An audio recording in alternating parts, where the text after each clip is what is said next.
ठीक, अब second gear में डालना है तुमको, तो सेकंड गियर में डालने से पहले हल्का सा रेस लेना है ताकि गाड़ी थोड़ा मोमेंटम में आ जाए सेकंड गियर के चलने के लिए, क्योंकि एक स्पीड जो होती है उसको जब बढ़ाओगे तब वो सेकंड गियर में डालोगे। स्पीड लिया एक्सीलेटर और उसके बाद तुमने क्लच दबाया, ठीक, तब एक्सीलेटर नहीं दबाओगे, एक्सीलेटर छोड़ दो, फिर गियर बदल लिया दूसरे में।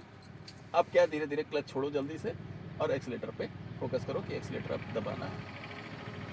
तो माँ को आपने बोला था पहले एक्सीलेटर और फिर क्लच छोड़ दीजिए। माँ को तब फर्स्ट गियर में थी, पहले कहा था एक्सीलेटर लो, ठीक, फिर क्लच दबाओ, सेकंड गियर में डाल लिया, अब फिर क्या है, क्लच छोड़ना है, फिर एक्सीलेटर लेना है। इसके बाद ही आपने बोला था एक्सीलेटर लो क्लच छोड़ दो। तुम्हारी समझने में दिक्कत नहीं, है? मैंने सुना था एग्जैक्टली। सही बता रहा हूँ, तभी तो मैं पूछ रहा हूँ इतनी देर से। मैं जो बोल रहा हूँ वो सही बोल रहा हूँ, इस वो समझो क्या अब बोला इसमें था क्या issue नहीं क्या बोला होता था। है, अब इसमें इशू क्या होता है कि जब हमने क्लच छोड़ा हल्का सा, हाँ, तो अब क्लच छोड़ा, एक्सीलेटर नहीं दबाया। अभी होता क्या है, जैसे गियर 1 में है, हमने हल्का सा एक्सीलेटर दबाया, गाड़ी तेज हुई हल्की।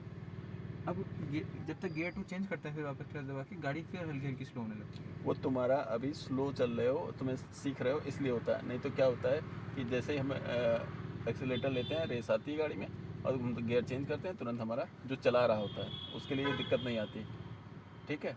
और जैसे तुम मोबाइल में टाइप करते हो तो ए के बाद अगर अल्फ़ाबेट में बी आना है तो तुम्हारा बी पे अंगूठा चला जाता है अपने आप, वैसे होता है। सेंटेंस जब बनाओगे तो जो सेंटेंस लिखना है तो तुम्हारा पेन, हाथ, कलम सब सीक्वेंस में चलता है ना, वैसे ही गियर और ब्रेक एक्सीलेटर सब एक साथ सीक्वेंस में चलेगा जब तुम थोड़ा थोड़ा सीख जाओगे। और अगर तालमेल नहीं रहेगा क्लच और एक्सीलेटर का तो गाड़ी बंद तो होगी। ये प्रॉब्लम हल्की हल्की आएगी हमेशा ही, क्योंकि मतलब जब तक हमेशा नहीं आएगी जब तक तुम सीख नहीं जाते। वही बोल रहा हूँ, जब तक हाँ। मैं यहाँ पे रहूँगा, गियर 1 पे मान लो चला, गियर 1 से गियर 2 में इशू आएगा ही हल्का सा। जब गियर 1 और 2 पे कंट्रोल पा लोगे तो अपने आप गियर 3 में डाल लोगे। मैं क्या कह रहा हूँ, हाँ। मैं ये कह रहा हूँ जब भी गियर 1 टू गियर 2 स्विच करेंगे हम्म। तब ये प्रॉब्लम आएगी, क्योंकि ऑलरेडी गाड़ी बहुत स्लो में रहती है, हमने बढ़ाई, लेकिन जब तक हम क्लच दबा के फिर उसको वापस गियर 2 में चेंज कर रहे हैं, फिर क्लच छोड़ रहे हैं, उतनी देर में वापस वो फिर स्लो होने लगती है। तब तक अगर एक्सीलेटर ढंग से नहीं दबाएगा तो वो गाड़ी हल्की हल्की रुकने लगती है। ये बोल रहा हूँ हम, मतलब जब भी गियर 1 टू गियर 2 स्विच करेंगे, यहाँ पे रहेंगे, तब तक हल्के हल्का इशू आएगा ही कभी ना कभी ना। नहीं, ऐसा इशू जब इसलिए बहुत आता है सीख कि गए तुम तब बहुत तक स्लो चल रहे हो, और जब तक तुमसे कहा जाता है कि तुम गियर 2 में डालो तब तक तुम सोचते समझते, हाँ वही मैं कह रहा हूँ ना, स्लो थोड़ा हो सा जाता है।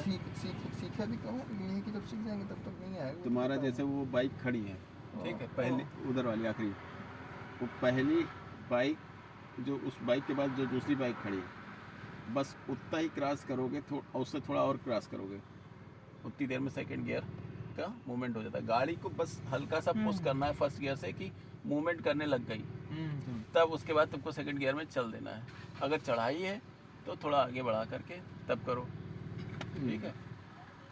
अब चलें, हाँ इसको मैं थोड़ा सा भी और पीछे, टाइम भी हो गया है। इसको मैं थोड़ा और पीछे ढंग से लगाऊंगा अभी। अब यही गाड़ी जैसे उस तरफ मुँह करके खड़ी है, नहीं इसको भी मैं और ढंग से पीछे लगाऊंगा। क्या कह रहा हूँ, जैसे इस तरफ मुँह करके खड़ी है, अब उस ये मुँह उस तरफ हो जाए, इस तरह कर लो, ठीक है, और फिर चलते हैं।